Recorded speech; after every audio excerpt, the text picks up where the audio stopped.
Dipersilakan. Terima kasih.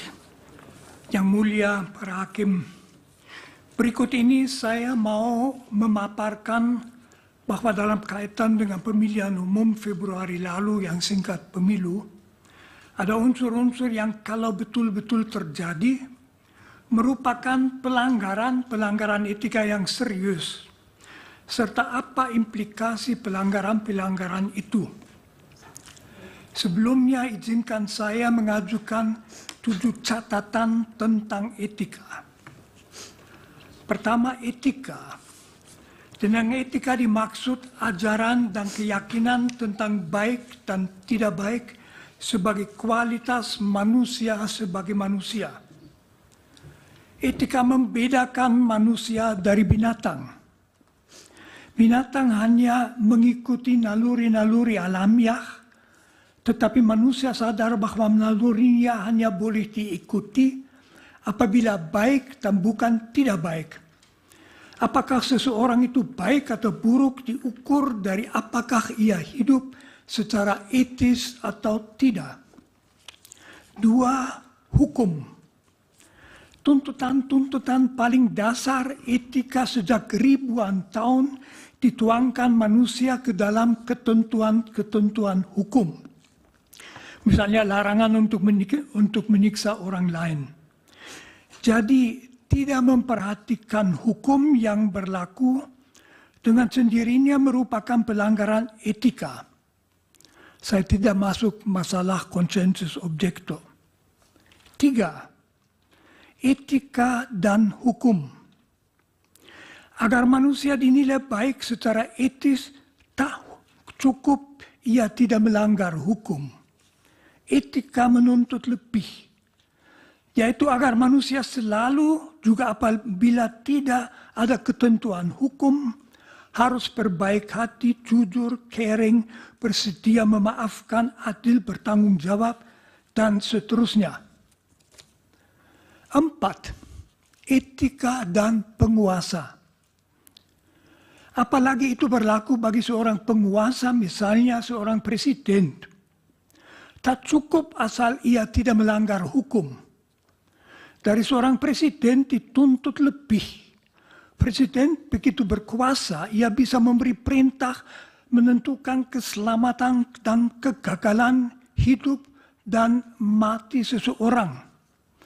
Agar kita mempercayakan diri ke tangan orang yang begitu berkuasa, agar kita merasa aman dengan dia, seorang presiden harus membuktikan diri sebagai orang yang baik, berwawasan kebangsaan, bijaksana, jujur, adil.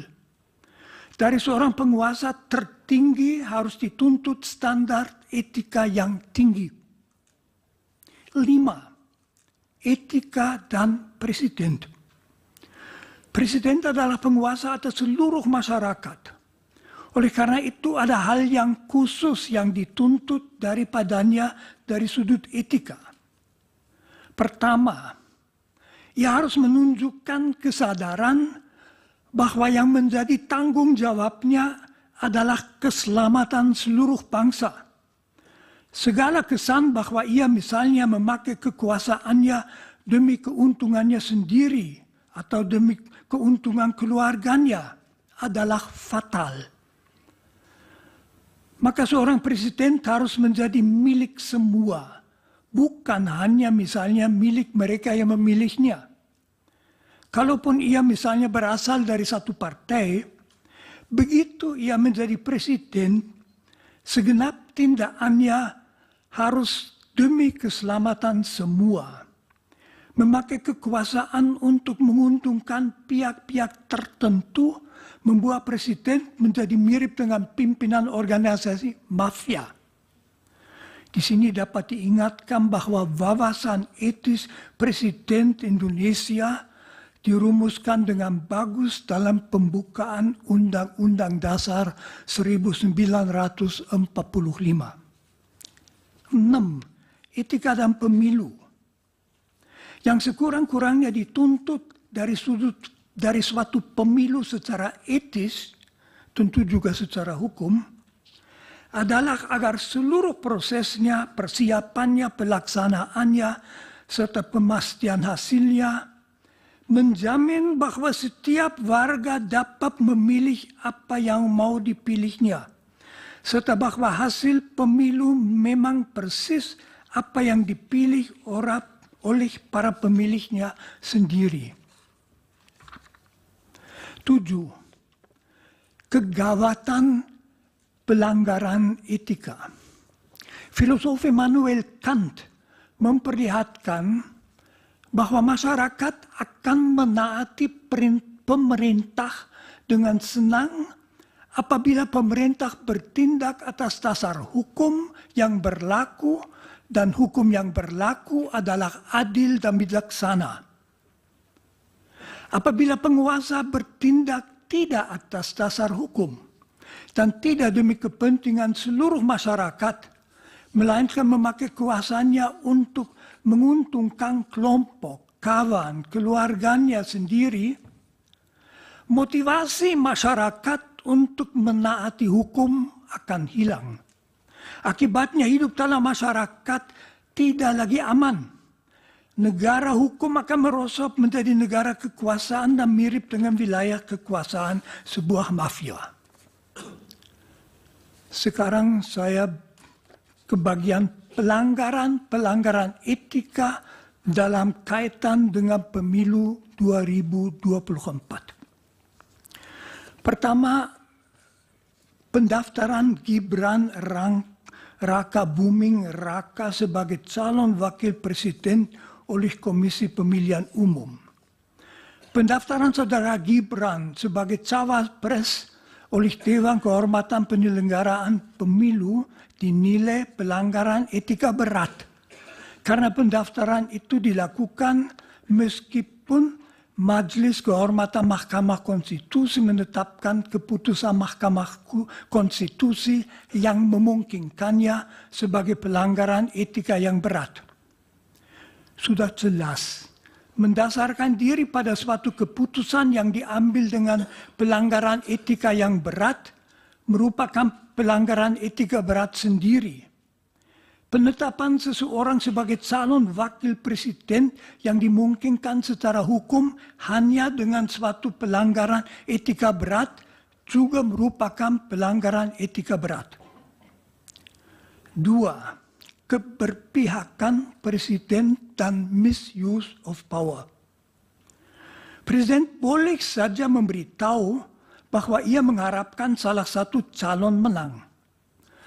Tetapi begitu ia memakai kedudukannya, kekuasaannya untuk memberi petunjuk pada ASN, polisi militer, dan lain-lain untuk mendukung salah satu paslon, serta memakai kas negara untuk membiayai perjalanan-perjalanan dalam rangka memberi dukungan kepada paslon itu, ia secara berat melanggar tuntutan etika bahwa ia tanpa membeda-bedakan adalah presiden semua warga negara termasuk semua politisi.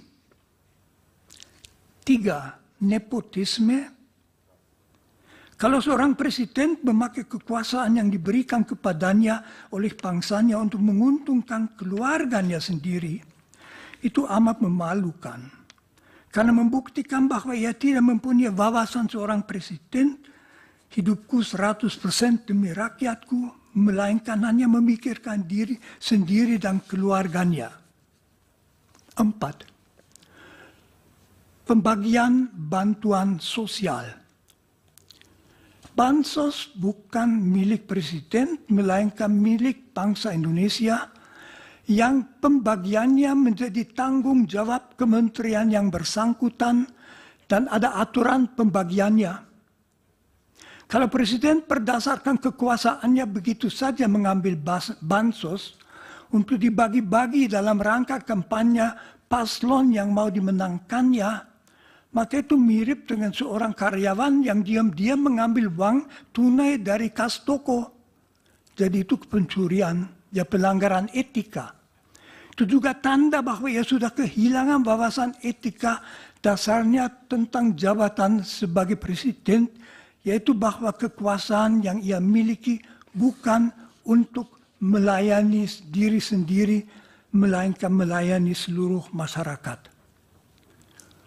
5 dan terakhir, manipulasi-manipulasi dalam proses pemilu yang jelas. Kalau proses pemilu dimanipulasi itu merupakan pelanggaran etika berat karena merupakan pembongkaran hakikat demokrasi. Misalnya kalau waktu untuk memilih diubah atau perhitungan suara dilakukan dengan cara yang tidak semestinya. Praktek semacam itu memungkinkan kecurangan terjadi yang sama dengan sabotase pemilihan rakyat, jadi suatu pelanggaran etika yang berat. Terima kasih. Terima kasih, Romo.